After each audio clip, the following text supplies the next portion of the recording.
Step 1. Use an electric screwdriver to remove the front cover screws, 2 on each side, for on the front, and then open the front cover. Step 2.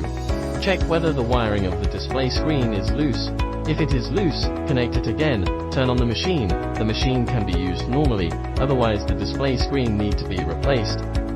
Step 3. Unplug the wire between display screen and DMX in, out socket. Unplug the wire between main board and indicator light. Use a screwdriver to remove the screws that fix the display, and remove the display. Step 4. Use a screwdriver to fix the new display screen, and then connect the wires back.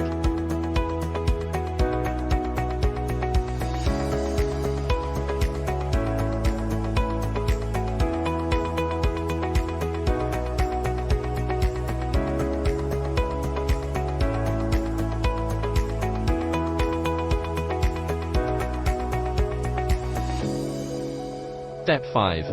Reinstall the front cover.